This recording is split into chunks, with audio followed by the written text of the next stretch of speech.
NTA International News. President Muhammadu Buhari expresses Nigeria's readiness to imbibe the principles of sustainable development goals to revitalize the nation's economy. Federal government establishes an inter-task force to improve the welfare of internally displaced persons.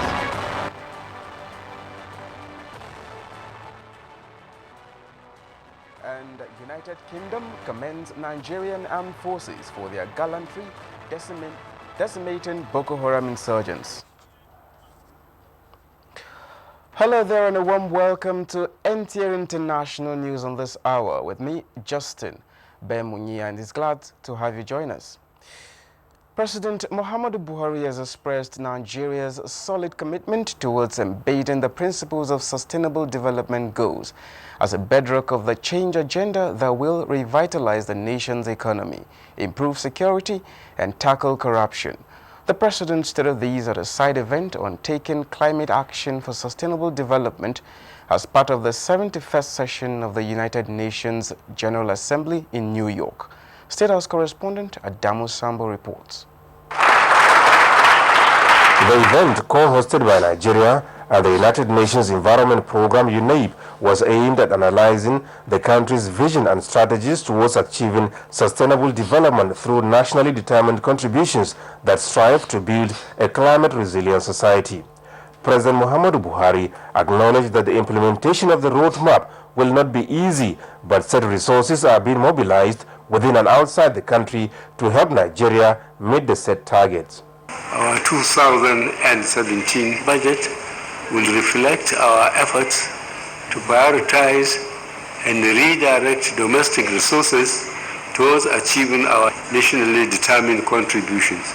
In addition, we are set to launch our first ever green bonds in the first quarter of 2017 to fund a pipeline of projects all targeted at reducing emissions towards a greener economy. We ask that you support our efforts to transit to a low carbon climate resilient economy. While expectations are high that industrialized nations deliver $100 billion by the year 2020 in support of developing countries to take climate action, the president makes a case for special recognition to the plight of Lake Chad and support efforts at resuscitating the livelihoods of people in the region. This will reinforce our effort to reintegrate the thousands of Boko Haram victims and returning internally displaced persons. In addition, support to the Great Green Wall Initiative for Sahara and Sahel will accelerate economic development and reclaim the desert through aggressive restoration of the shelter belt. Introducing economic trees in the context of the diversification of our economy through a responsive value chain will ensure jobs for the youth. President Buhari called for partnership in his administration's efforts to clean up Ogoni land and improve livelihoods, a task some participants described as well thought out and highly commendable. It is turning a challenge into an opportunity. And let me tell you, if Nigeria is able to do this, this will be the largest ever cleaning effort in the world. And it will be the largest university and the most efficient university on cleaning a polluted area. Addressing the issues of the drying of the Lake Chad is one key area that the international community should support so that we will be able to address the insecurity challenges, the poverty, and the misery of our people. The competing demands in many of our countries are many. The resources are just not there, but they are there in the global community. There are trillions of dollars that are available. How do we unlock them? And how do we unlock them that they come in a timely manner to countries that need them now and not tomorrow? The consensus here is that sustainable development can be achieved without compromising the ability of future generations to meet their own needs.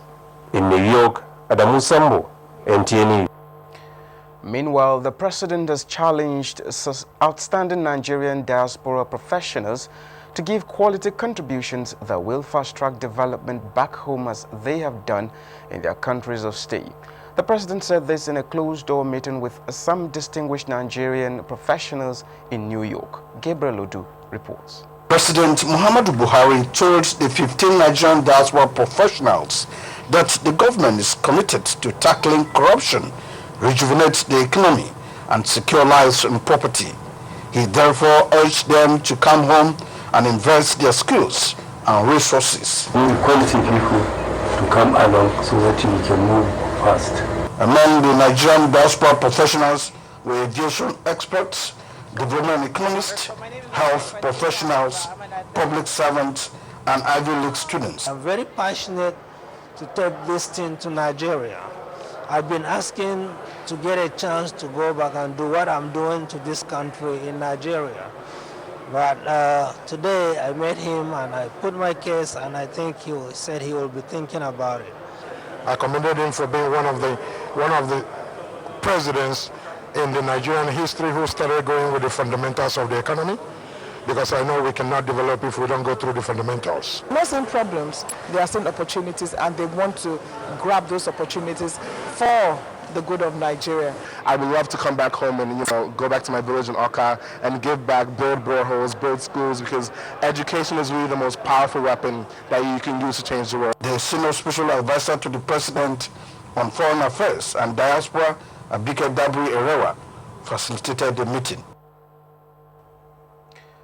In a determined bid to more effectively confront the humanitarian challenges in the Northeast, President Muhammadu Buhari has approved a change in the management of the situation, putting cabinet ministers in direct charge of sectoral coordination. Before now, sectoral coordination of the humanitarian situation was managed by director cadre ministry officials. But in a decision to upgrade and elevate the governance structure, the President has approved a modification of the structure by putting cabinet ministers in charge of governmental response to the humanitarian emergency caused by the insurgency in the northeast part of the country. To this end, President Buhari has established an interministerial task force to coordinate the response and work with humanitarian agencies to support the governments and other structures in the affected states. In a statement by the Senior Special Assistant, Media and Publicity to the Vice President, Laolu Akande says, with the multi-sectoral task force, each sector will now be led by a minister, while the entire task force is led by the Ministry of Budget and National Planning.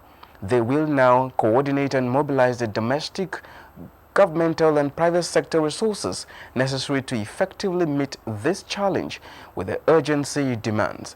Defeating Boko Haram and countering violent extremism has been one of the main priorities of the Buhari administration, and to date, the military has given assurance to the UN and all other partners, local and international, of its readiness to effectively lead a humanitarian response, deploy adequate resources, and do everything possible to mobilize a rapid response in order to save lives and restore normalcy to the affected areas. The United Kingdom has expressed satisfaction with the successes recorded so far by the armed forces of Nigeria in the tackling of Boko Haram insurgency in the northeast and promised to collaborate with Nigeria to further success. The United Kingdom Assistant Chief of Defense Staff, Rear Admiral Simon James Ancona, stated this when he led a delegation of the UK Ministry of Defense and Engagement on a courtesy visit to the Nigeria Chief of Defense Staff, Gabriel Olonishakin. Rear Admiral Anoka reiterated that the way the Nigerian military subdued the Boko Haram terrorists has further put the Nigerian armed forces, in particular, and the nation in general, on a positive radar of Global Assessment Index. He commended the military and allied security agencies for their doggedness and sacrifice that have led to the decimation of that murderous terrorist group and called for sustenance of the onslaught to wipe insurgency from our land. The senior military officer pledged that the UK armed forces would continue to work closely with their counterpart in Nigeria towards strengthening the capacity of the Nigerian military to be more potent and responsive in the discharge of their constitutional mandate. In his response, General Olonishakin commended the UK government for all its assistance to the Nigerian armed forces in their fight against terrorism. He, however, solicited for stronger tie in intelligence sharing, military hardware, manpower capacity building, and training in improvised explosive devices and deep penetration detection devices.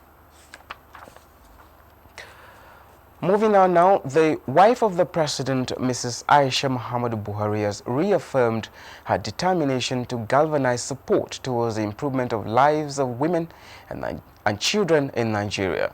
Mrs. Buhari stated this in New York while marking the 1 year of Future Assured program.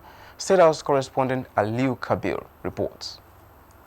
This is exactly 1 year when Future Assured program was officially unveiled at the same venue here in New York, the site event of the United Nations General Assembly, with the aim of improving the health of women, children and other vulnerable members of the society, especially in the areas of reproductive, maternal, newborn and adolescent health, as well as the nutrition matters as captured in the 5 key areas of concern of the initiative. The essence of this gathering was to review the achievements so far and to strategize for the future. The wife of the president explained in clear terms the successes recorded within the 1 year of the program, which include touching lives of women and children in all the geopolitical zones of Nigeria through the provision of free medical services for different kinds of health challenges, as well as empowering women, especially the victims of insurgency, and the provision of support to the malnourished children in Nigeria. As we share with you, it is scorecard and milestone realized within the past 1 year. It is worthy of note that more needs to be done.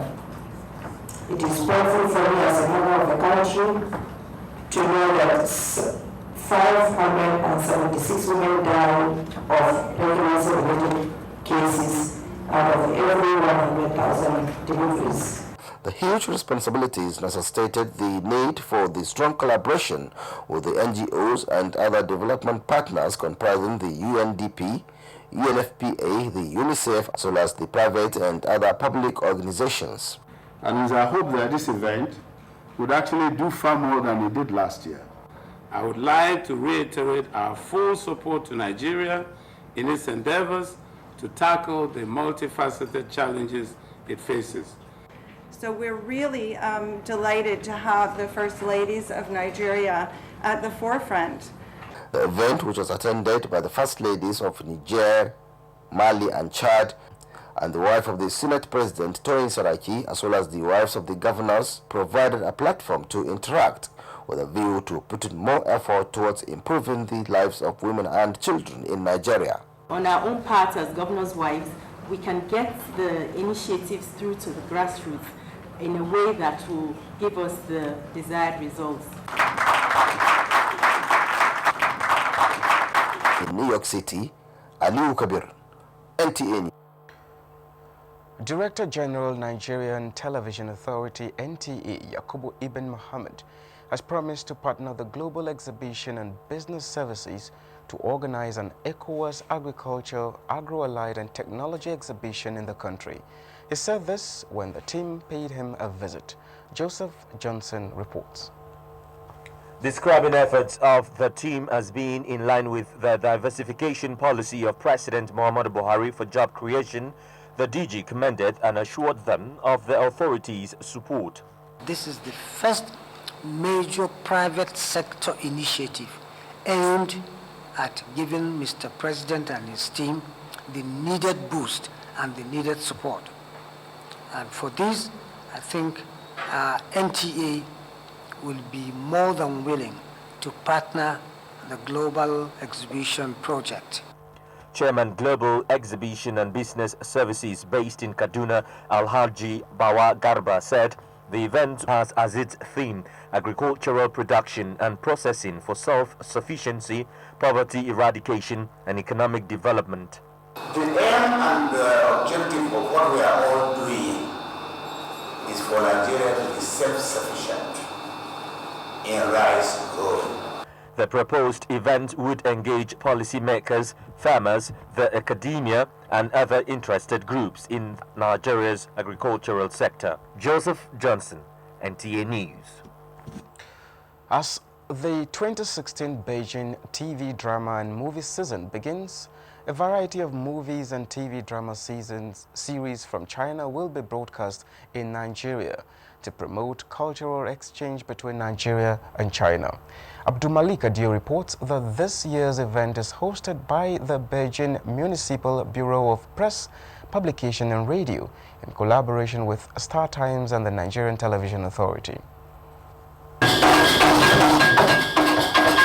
After a successful launch of the Beijing TV dramas and movie broadcasting season in Kenya, South Africa, Tanzania and Uganda through its TV series and content, 10 TV drama series and movies will be aired in Nigeria to showcase the lives of the ordinary people in modern Beijing, enabling audience in Africa to gain a further understanding of the lives of the common Chinese people. Using with CCTV to develop the new methods to bring Hollywood-based products, the best produced quality content into China.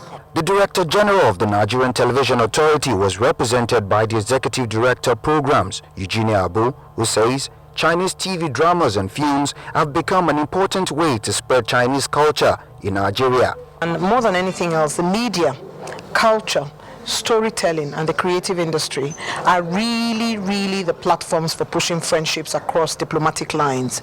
So it's a challenge really to TV producers to be more creative and filmmakers to write good scripts about Nigeria that shows our uniqueness, our hospitality, our sharing, our community, and the way we really value our culture. I think basically if we have compelling content, everybody will want to have a piece of Nigeria on their television stations. What we are saying is that just as they also come, we also would want them to screen our own movies in their own country. And we have organically developed our Nollywood industry. So this was a very good opportunity for transfer of technology. But most importantly, the impact that it will have on our economy is job creation. With movies like Manzu and Beijing Love Story among others, Beijing leads China in the production of TV dramas and movies, producing over 3,000 TV episodes and 300 movies annually. In Abuja, Abdulmalik Adio, NTA News. If you're just joining us, you're watching the news on NTA International. Please stay tuned for more news after the break.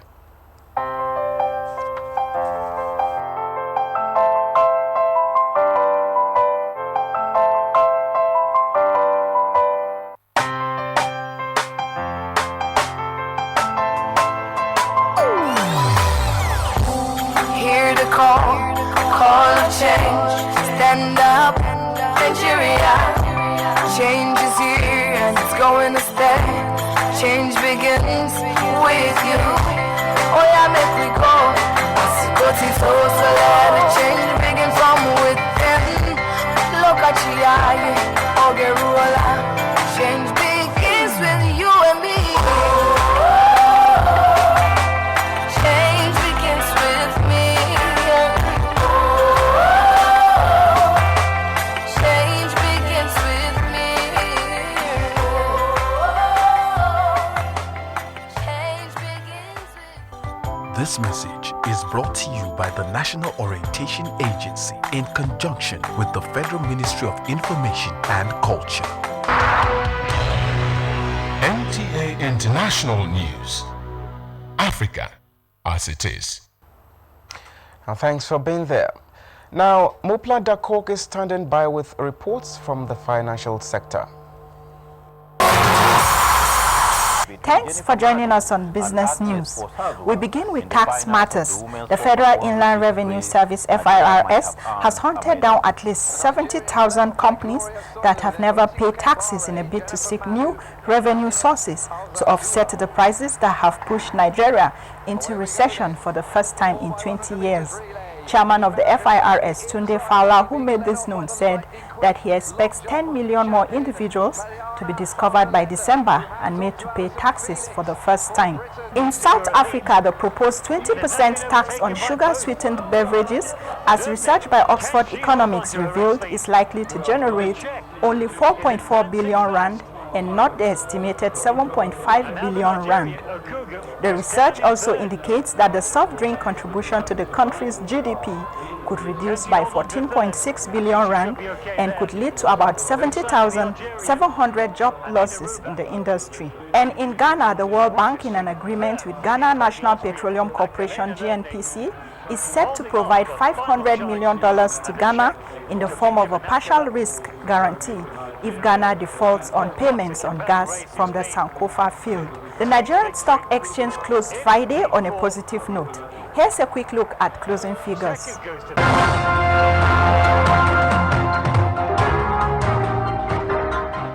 With the stock market, we wrap up the segment. I am Muplang Dakok. And let's now join Obiageli Ogoke for reports from other parts of the globe.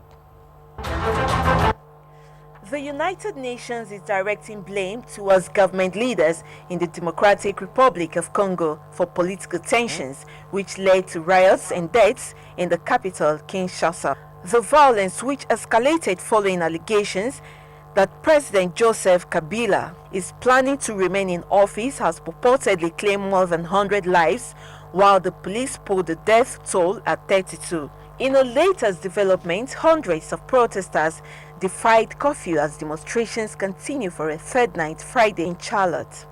The recent unrest was sparked by the fatal shooting of Kate Scott, a 43-year-old African-American who was killed on Tuesday. There are